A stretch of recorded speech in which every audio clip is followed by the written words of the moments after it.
Yu-Gi-Oh! Is one of the most complex card games to get into. With over 10,000 cards and 20 types of them, it's easy to see why. Join me on my journey where I spend £30 a week with only Konami sealed products to build my Yu-Gi-Oh! Collection again from scratch.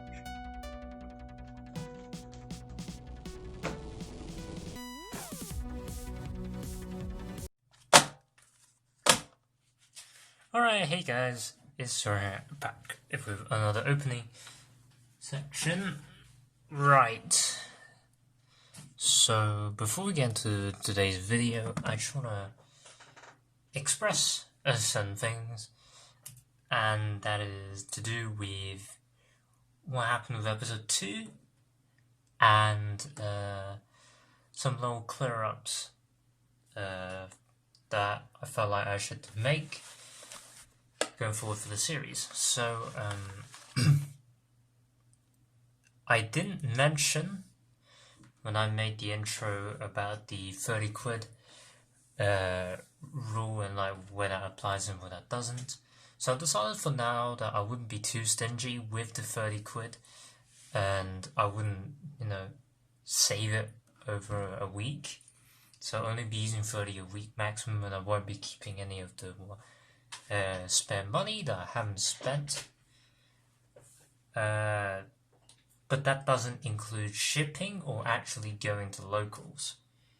I know locals isn't on right now, but if you guys are watching this at a later date, or if you want to follow along at a later date, I don't include shipping prices, and I don't include go to locals and transport for locals and all of that in my pricing. So 30 quid of product means literally the product itself, not shipping price or anything like that.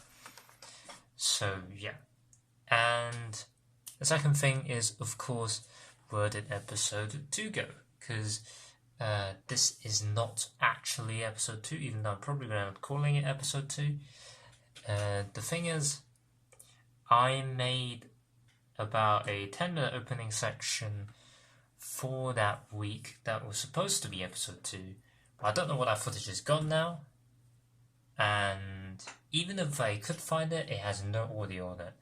So I just want to tell you guys, I also didn't play any games with that episode 2 week, so I'm just going to pretend that week never happened, but I will tell you guys that we pulled 3 Artifact Dagders and 1 Chaos Dragon Levineer.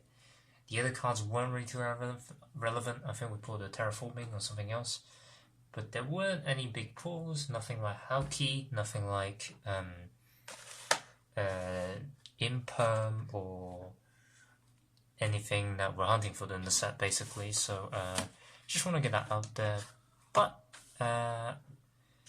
without further ado, let's now get into the opening for this week.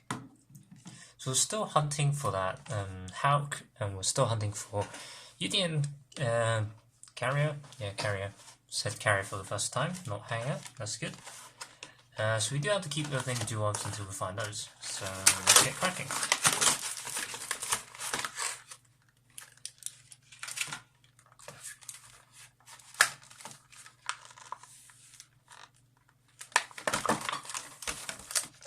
Alright, 6 packs of duos. And we got the Dark Magicians as our giant card.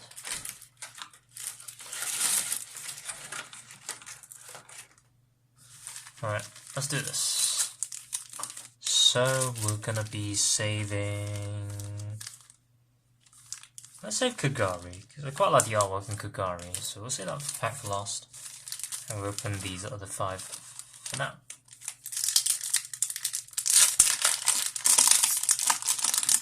So if I recall correctly, the first card is the good one.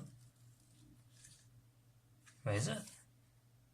Okay, we got the Dagda. Yeah, I think the first one is supposed to be the good one. But yeah. We don't really get anything good. Dagda, Cubic Casual, bleh. Quarzlet, I don't know how you pronounce that. Vanity's Ruler, Shrop Frog, and Flame Swordsman. I think we're like up to a play set of Sword Frogs actually. So that's kind of cool, but nothing I can use. And the 4th Dagda. Not the greatest of starts, but let's hope we pull something better in the second pack, so we're gonna save the bottom card. And let's go. Ojama Emperor, Malefic Battles Clear, Vanti's Ruler, and Malefic Territory.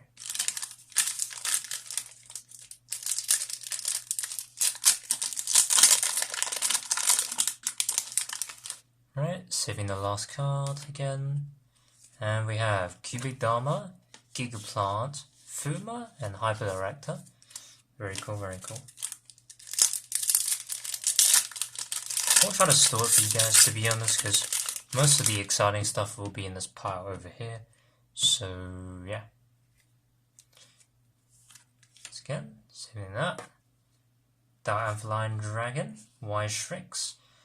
Saravis is actually not too bad of a card.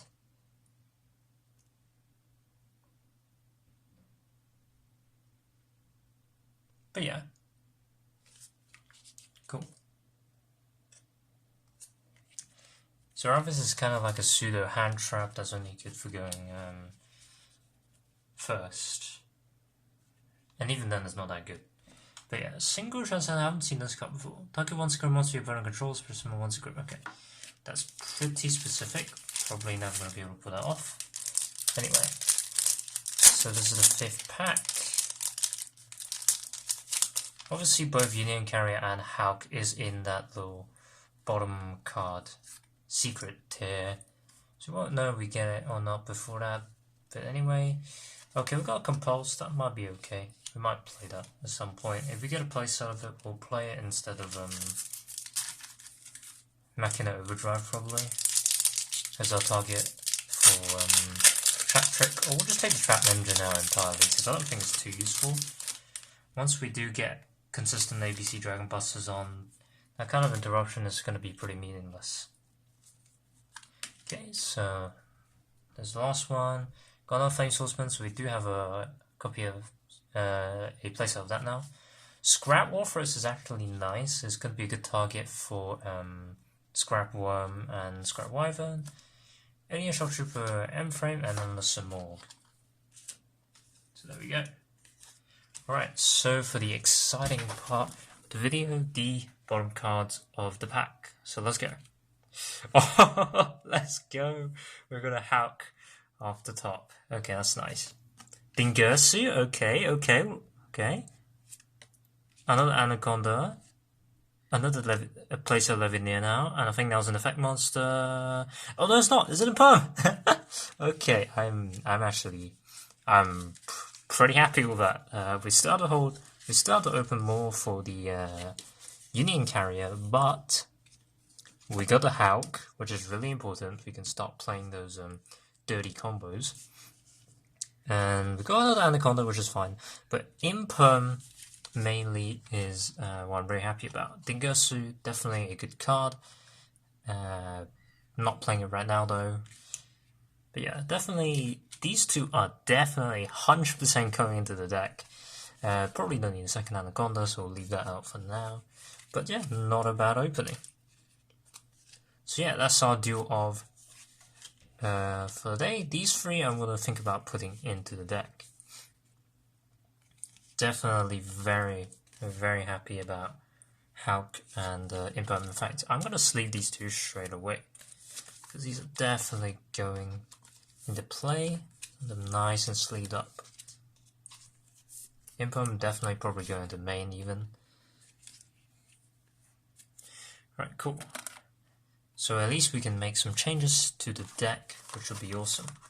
Right, so it's time to open the structure deck.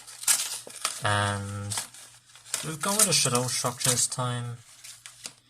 We've still got a few. Oh yeah, that's another thing I forgot to mention. So at the beginning of the section, I did say that we opened another duel in what was supposed to be episode 2. We also opened one of the 3 Spirit Tamer structure decks that we got.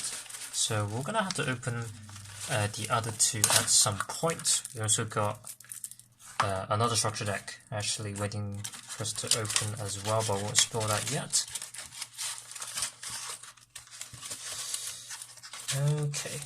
No, I'll keep the Shadow mat. I was going to throw it away, but I'll keep it, because I kind of like the look of the Shadow cards as well. So, let's open this up.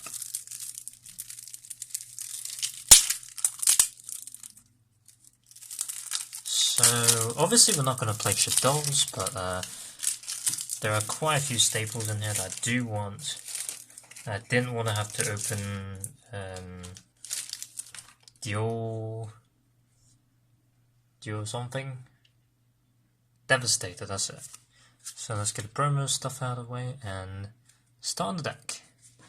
So we're just going to skim through these real quick, because I actually have opened 3 of these already, and they're not really that interesting for our deck. So El Shadow Grista, El Shadow Abgalone, Construct's probably the best card in the deck, Shadow Chaos, Wendy, Ariel, Shadow Incarnation, Winder, Shekinaga, Shadow Fusion, Falco, Hedgehog, Skumata, Dragon Beast, Hound, Renaga, Suffercore, BLS, which is one of the cards that we're potentially looking into playing if we ever branch off into another deck in the series.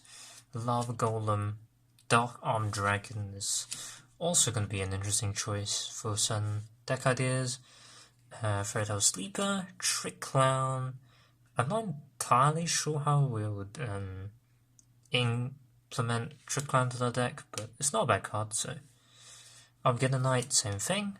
And then the Light Swan, Archiphelus, Electromagnetic Turtle, Mathematician, Kree Bandit, Paraparos Kerberos.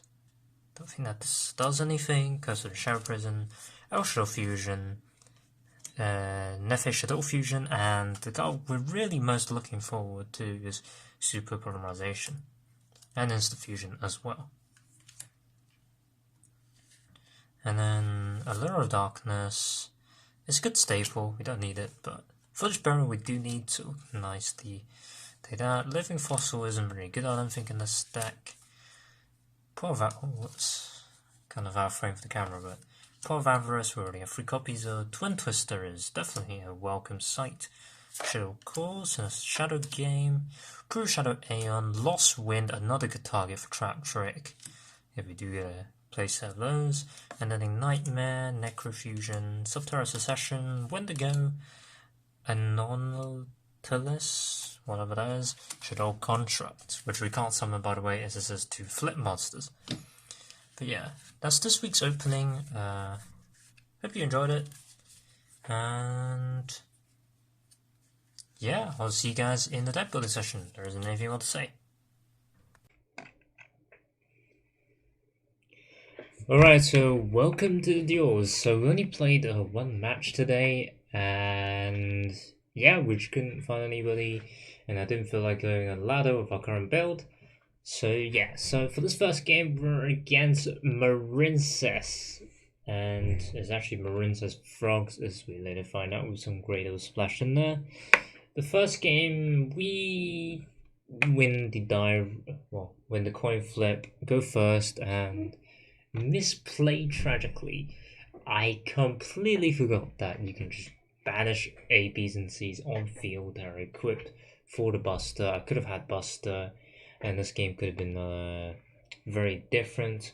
But essentially what happened was, despite me triggering all the ABC effects to recur so much resources and made multiple Dragon Busters, we eventually just ran out of threats. And it's essentially just this thing that frogs can do where they just keep coming back. And I super poly away the toad because we opened it in the opening hand, so that's coming clutch here.